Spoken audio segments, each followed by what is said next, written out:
2023년 10월 23일 새벽입니다. 하나님 말씀은 열왕기상 20장 13절에서 21절까지입니다. 한 선지자가 이스라엘의 아합 왕에게 나아가서 이르되 여호와의 말씀이 내가 이 큰 무리를 보느냐 내가 오늘 그들을 내 손에 넘기리니 너는 내가 여호와인 줄 알리라 하셨나이다. 아합이 이르되 누구를 통하여 그렇게 하시나이까 대답하되 여호와의 말씀이 각 지방 고관의 청년들로 하리라 하셨나이다. 아합이 이르되 누가 싸움을 시작하리이까 대답하되 왕이니이다. 아합이 이에 각 지방 고관의 청년들을 계수하니 232명이요 그 외에 모든 백성 곧 이스라엘의 모든 자손을 계수하니 7,000명이더라. 그들이 종호에 나가니 베나닷은 장막에서 돕는 왕 32명과 더불어 마시고 취한 중이라. 각 지방의 고관의 청년들이 먼저 나갔더라. 베나닷이 정탐꾼을 보냈더니 그들이 보고하여 이르되 사마리아에서 사람들이 나오더이다 하매 그가 이르되 하친하러 나올지라도 살을 잡고 싸우러 나올지라도 사로잡으라 하니라. 각 지방 고관의 청년들과 그들을 따르는 군대가 성읍에서 나가서 각각 적군을 쳐 죽이매 아람 사람이 도망하는지라. 이스라엘을 쫓으니 아람 왕 베나닷이 말을 타고 마병과 더불어 도망하여 피하니라. 이스라엘 왕이 나가서 말과 병거를 치고 또 아람 사람을 쳐서 크게 이겼더라. 하나님 말씀을 증거하겠습니다. 우리나라가 6.25 때 그 미스테리 가운데 하나가 뭐냐면 그때 이제 북한의 20만의 군사들이 파죽지세로 몰고 내려와서 수도 서울을 이렇게 사흘 만에 점령하게 됩니다. 자, 근데 그 다음입니다. 그만 거기서 공격을 이렇게 멈추고 3일 동안이 머물렀다고 하는 거죠. 이 3일이 왜 중요하냐면 그냥 계속 밀고 내려왔다면 아마 한반도 전체가 공산당의 손에 넘어가서 적화될 수가 있었다고 하는 것입니다. 근데 그들이 이렇게 머무는 동안 미국의 연합군이 부산에 이제 그때 상륙하게 되죠. 그래서 흐트러진 전열을 가다듬게 되었다고 하는 것입니다. 그래서 이제 우리 아군이 다시 밀고 이제 올라가게 되죠. 낙동강화 자릴 거라 우리는 뭐 전진한다. 그렇게 노래하면서 전세가 역전되었다고 하는 것입니다. 그래서 뭐 지금까지도 그 진실은 밝혀지지 않았죠. 왜 그때 머물렀는지. 그러나 우리는 믿고 있습니다. 무엇입니까? 바로 하나님이 보호하사 하나님의 은혜라고 이제 생각한다고 하는 거죠. 본문의 그 아람 왕 베나닷은 파죽지세로 이스라엘을 쳐들어옵니다. 그리고 추풍 낙엽처럼 이스라엘의 그 고을들을 다 박살내고 이제 수도인 사마리아까지 내려왔죠. 수도 사마리아만 점령하면 끝나는 것입니다. 근데 갑자기 이게 공격을 멈춘다라고 하는 거죠. 그리고 이제 뭐 교만해서 그런지 몰라도 금방 이길 줄 알고 전쟁 중인데 술 먹으면서 여유를 부리는 모습을 볼 수가 있죠. 위선에서 술 먹고 이렇게 자축을 벌이는데 아랫 사람이라고 뭐 달랐겠습니까? 뭐 정확히 성경에는 기록되어 있지 않지만 분명히 부하들도 함께 취했을 것이다라고 하는 것 이거 어렵지 않게 우리가 상상할 수가 있습니다. 이스라엘한테는 감사하게도 이것 때문에 이스라엘은 선지자의 음성을 통해서 전열을 가다듬게 되는 그런 모습이죠. 한 선지자가 와가지고 이번 전쟁은 반드시 승리할 것이며 각 고을의 청년들을 이끌고 나가서 기습 공격을 하라 이렇게 지시를 합니다. 그러니까 술 먹고 한참 여유를 이렇게 부리는 아람 군대거든요. 그들의 허를 찌르는 전략을 쓴 것입니다. 공격해 올 줄 몰랐겠죠. 아무튼 이 아람 왕 베나닷의 이런 실책 때문에 이스라엘은 승리하게 됩니다. 물론 우리가 다 압니다. 이 모든 일의 배후에는 하나님의 섭리가 함께 있다고 하는 거죠. 이런 속담이 있습니다.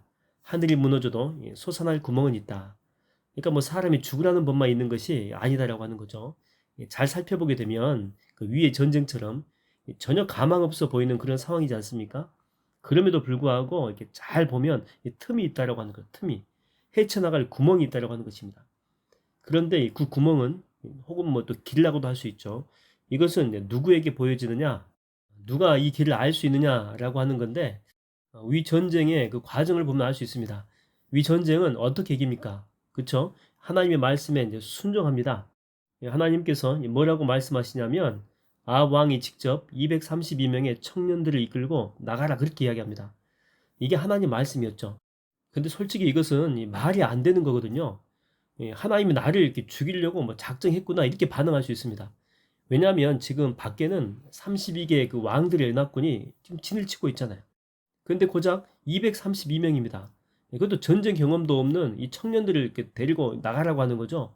물론 뭐 뒤쪽에서 이제 7천 명이 또 이렇게 따라오긴 하지만, 그러나 뭐 7천 명이든 232명이든 그 아람군의 연합군에 비교하게 되면 아무것도 아닙니다. 자살 특공대라고 하는 거죠. 자살 특공대. 이렇게 반박할 수가 있어요. 나 죽으라고 나가라고 하는 겁니까? 근데 아합은 순종하고 나갑니다. 순종하고. 여러분, 누구에게 길이 있습니까? 그렇죠? 말씀에 순종하는 자에게 길이 보입니다. 아, 길이 저기에 있구나. 이게 보여지는 은혜가 있다라고 하는 거죠. 남들이 보지 못해도 나에게는 그게 보입니다. 그리고 길이 없더라도 순종하고 앞으로 나아가게 되면 열린다니까요. 열려지는 은혜를 누리게 된다라고 하는 것입니다. 혹시 지금 여러분 가운데 뭐 칠흑같이 이런 암담한 상황들이 여러분을 이렇게 가로막고 있는 분들이 있습니까? 바울처럼 이렇게 사방으로 우겨쌈을 당한 것 같은 이런 절망적인 상황 가운데 있는 분이 있습니까? 그래도 여러분 포기하지 마십시오. 하나님은 반드시 우리에게 희망을 남겨두셨습니다. 길이 있다니까요. 그러므로 다시 주님한테 물어보십시오. 하나님께 구하십시오. 구하라 그러면 너희에게 주실 것이요. 찾으라 그러면 찾을 것이요. 문을 두드리라 그러면 너희에게 열릴 것이니. 이 말씀이 하나님이 여러분에게 주시는 말씀이 있음을 믿습니까? 여러분 진짜 믿으세요? 그러면 이거 붙들고 기도하라는 거예요. 정말 말씀대로 구하고 찾고 두드리는 마음으로 주님께 여러분 한번 간구해 보십시오. 이 말씀이 요구하는 대로 순종하는 태도로 한번 기도해 보시라니까요. 여러분이 진짜 이 말씀을 가슴으로 이렇게 믿는다면 우리가 기도할 때 하나님의 기적이 반드시 일어날 줄로 믿습니다. 할렐루야.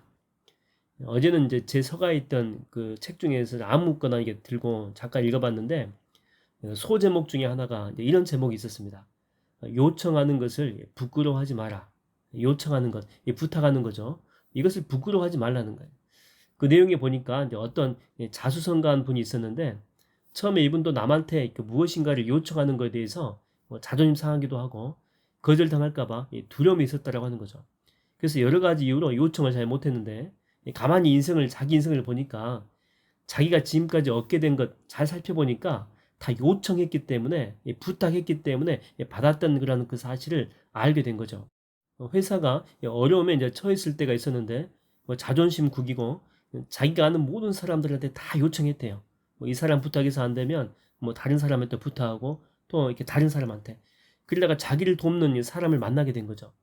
그래서 그분이 얻은 결론이 뭐냐면, 지금까지 이 회사가 유지되는 것은 요청했기 때문이라는 거죠. 요청. 자존심 때문에 요청하지 않았다면 지금 회사는 존재하지 않는다라고 하는 것입니다. 그리고 또 지금의 아내를 이제 얻는 것도 마찬가지였대요. 몰래 좋아했대, 몰래, 처음에는. 왜냐하면 자기 같은 이렇게 부족한 사람을 남자친구로 받아들여 줄 리가 없다라고 생각했다는 거죠. 그래서 데이트 신청 한 번도 못 했대요. 멀리서만 좋아한 거죠. 근데 다른 남자가 그 여자한테 이렇게 접근하는 게 그게 이제 보인 거예요. 그래서 이제 발에 이제 불이 떨어진 거죠. 그래서 없던 용기가 이제 갑자기 생겨나게 된 것입니다. 그래서 이렇게 데이트 신청을 한번 해봤다는 거죠. 용기를 가지고. 그랬더니 지금의 아내가 이제 그러더래요. 나는 당신이 나를 별로 이렇게 좋아하지 않는다라고 생각했다는 거죠. 아무런 데이트 신청이 없어가지고 한바트면 얼마 전에 자기한테 접근했던 그 남자한테 마음을 열 뻔했대요. 근데 요청했기 때문에 데이트도 하게 되고 나중에 이제 결혼 요청도 하게 되죠. 그래서 결혼까지 하게 됐다는 것입니다. 여러분이 부모인 제가 이 자녀들한테 참 고마울 때가 언제냐면, 자녀들이 어떤 결핍이나 부족한 것들을 놓고 저와 이렇게 상의하고 요청할 때입니다. 물론 제가 다 해줄 수는 없어요. 그러나 얼마나 감사합니까? 그래서 할 수만 있다면 내 능력 안에서 다 해주고 싶다라고 하는 거죠. 근데 여러분, 하나님 아버지는 전능한 분이십니다. 그분은 우리의 모든 것들을 다 들어줄 수 있는 그런 능력의 하나님이시다라고 하는 거죠. 그런 분께서 우리한테 무엇이라고 이야기합니까? 야고보서 1장 5절을 보니까 너희 중에 누구든지 지혜가 부족하거든 모든 사람에게 후히 주시고 꾸짖지 아니하시는 하나님께 구하라. 그러면 주시리라. 여러분, 뭐 지혜만 주시겠습니까? 우리한테 정말 꼭 필요하다면 더한 것도 주시겠죠. 다만 조건이 뭡니까? 조건은, 그쵸? 요청할 때, 간절히 구할 때, 하나님이 주실 줄로 믿고 믿음으로 나아갈 때입니다. 그래서 이 본문에 보십시오. 이 아합과도 같은 이런 자도 은혜를 받는다니까요. 이 아합이 어떤 자인지 우리가 잘 알잖아요. 이런 자도 하나님의 긍휼을 얻습니다. 하물며 여러분이겠습니까? 정말 최고의 것으로 여러분한테 안겨주신다니까요. 여러분 믿습니까? 할렐루야.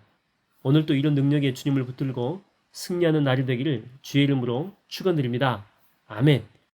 기도하겠습니다. 하나님 아버지, 아무리 낙담된 상황이고 절망 가운데 있다라고 할지라도 우리가 요청하면 한 번도 거절하지 아니하시고 가장 최고의 것으로 최선의 것으로 공급해 주시는 하나님을 믿고 오늘 또 주님 앞에 담대히 나가 기도하며 승리한 하루가 될 수 있도록 주님 인도하여 주시옵소서. 우리 삶 가운데 늘 승리를 주시는 주님, 오늘 또 주님 붙들고 말씀 붙들고 십자가 붙들고 예수 앞에서 믿음으로 행하게 하여 주시옵소서.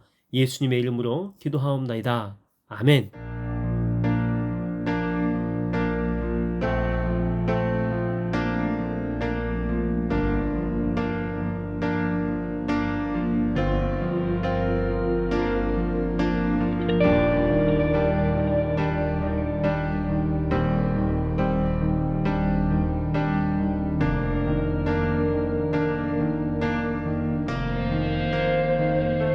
주의 나라가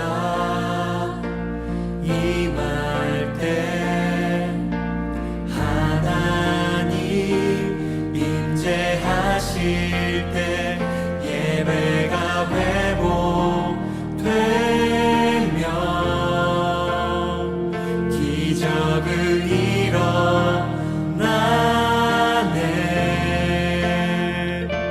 전능하신 주 영원하신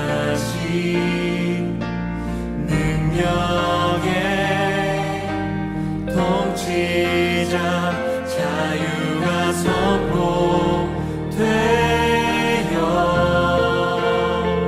주 백성 돌아오네.